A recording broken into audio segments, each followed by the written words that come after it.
What made him break down and jump after hearing it?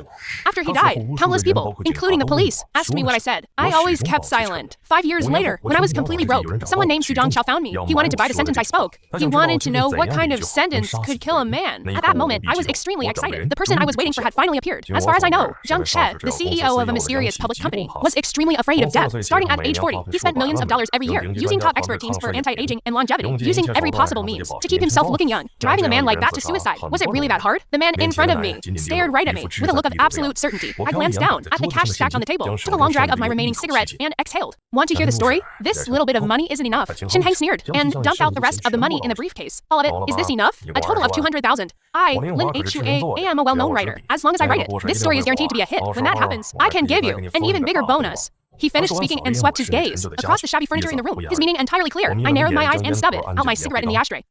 50,000, take it or leave it. 50,000 for a single sentence. Are you insane? He glared at me, his eyes filled with rage. I stood up and calmly opened the living room door. Goodbye, and don't bother seeing yourself out. Over the years, he wasn't the first person with money to try and buy those words, although he offered the most money. I had already set a price for that sentence. 3 days later, that suspense writer named Lin Hua came back. It was even faster than I expected. This time he brought a bank card with 50,000 on it. He was the only one in all these years to meet my demand. Right then, I knew the person I was waiting for had finally arrived. So I made one more demand.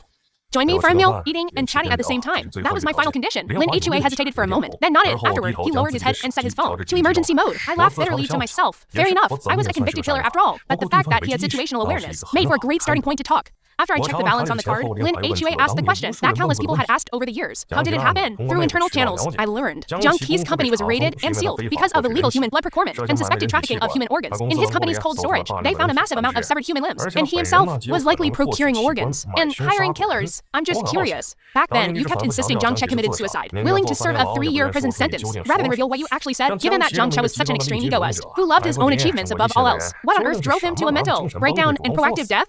I hummed in response, turned around, and fished out a fresh blowfish leg from the sink. The only thing that could kill him was the truest thing about him. No hesitation. I snipped open a pufferfish just pulled from the river.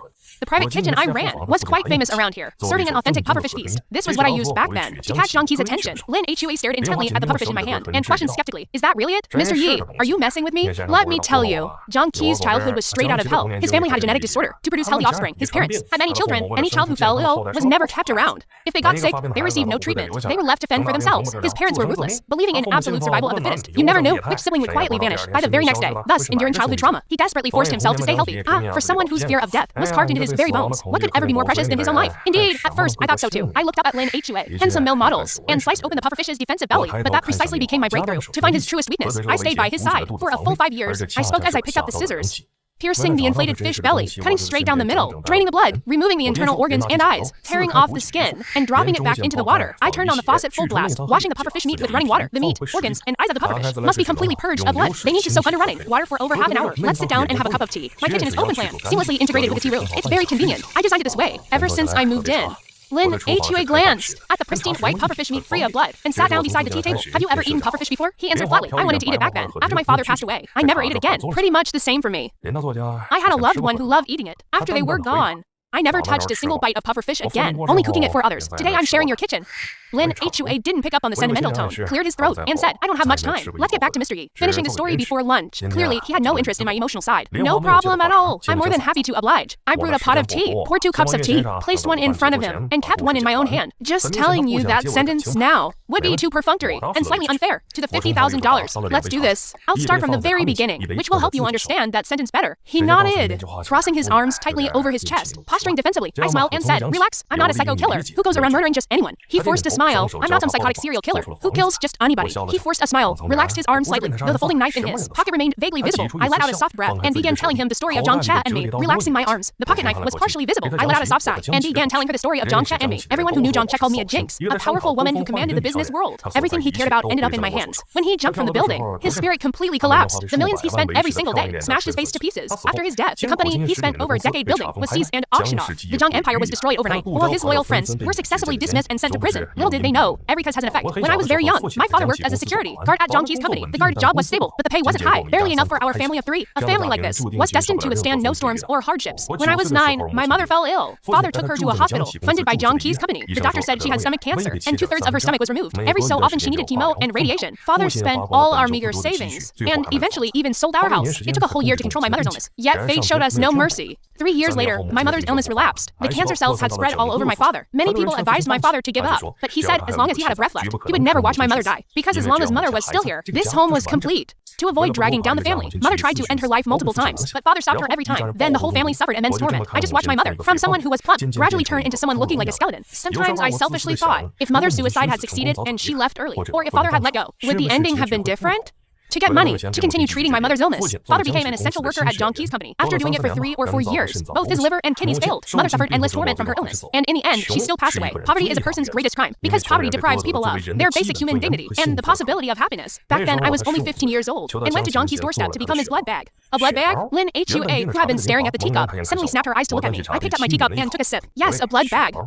Mr. Zhang Che experimented on monkeys and discovered that old monkeys, receiving infusions of young monkeys' fresh blood, extended their average lifespan by 3 to 5 years. So starting from age 30, every 2 years he replaced his entire body's blood, using blood from people under 20 to ensure his bodily functions stayed youthful. The people who provided young blood for him and his clients were called blood bags, and I happened to match his blood type. With a genetic compatibility rate of 99.9%, I used the money from selling blood to pay for my father's dialysis and to pay for my own tuition. 3 years later, perhaps, father completely lost his ability to work and could only lie on the cold, bed day after day like a corpse, surviving on ibuprofen and weekly dialysis. I also suffered severe anemia from selling blood and couldn't continue my studies anymore. Under such circumstances, I was admitted to the medical school of a local 985 university. It wasn't that I hadn't thought of applying for a student loan, but for our family situation, relying merely on a student loan was far from enough. As for the relatives who had always ignored us, they called one after another telling me to give up and find a job that could support me and my father. To find a job that could support me and my father. Yet not a single one offered to lend me money. Not a single person was willing to lend me money. The more this happened, the more unwilling I was to accept it. Unwilling to sink into the mud and live this hopeless life. So I contacted Zhang Che once again. As I thought about this, the puffer fish meat was finished rinsing. I noticed that just now. During the half hour I spent playing the victim, I drank 3 cups of tea, while Lin Hua hadn't touched a single drop of hers. If she didn't even dare to drink the tea, how could she possibly eat the pufferfish I prepared? My childhood environment and experiences shaped my paranoid personality. Whatever I set my mind to, I'd achieve at any cost. So I decided to talk about something that would interest her more.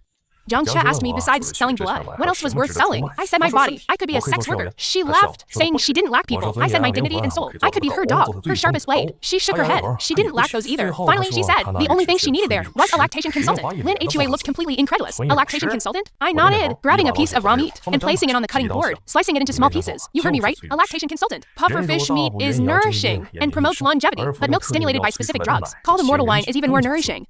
Later, I gradually learned.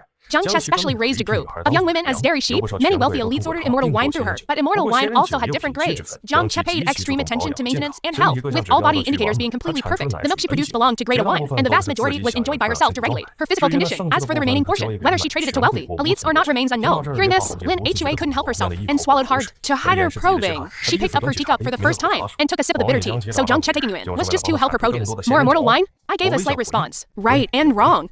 Since these dairy women had not been pregnant to produce milk, besides taking special drugs from Zhang Qi's company, they also needed their bodies to reach a state of intense arousal. Therefore, rather than saying this was the job of a lactation consultant, it was more like the job of a male model, requiring one to cultivate the girls' bodies to their best state. And my service object was only one person, and that was Zhang Che. Lin Hua looked me up and down, her gaze ultimately filled with undisguised doubt. You? She looked at me confusedly. With her status, what kind of man couldn't she find? I remained non-committal. Indeed.